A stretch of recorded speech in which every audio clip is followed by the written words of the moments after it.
All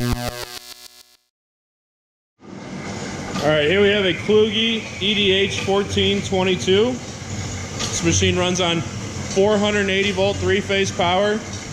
We do have the updated safety covers here, a safety switch under this door here, along with the cover on the back side. You can see your pump and your shroud over your motor with your adjustable belt.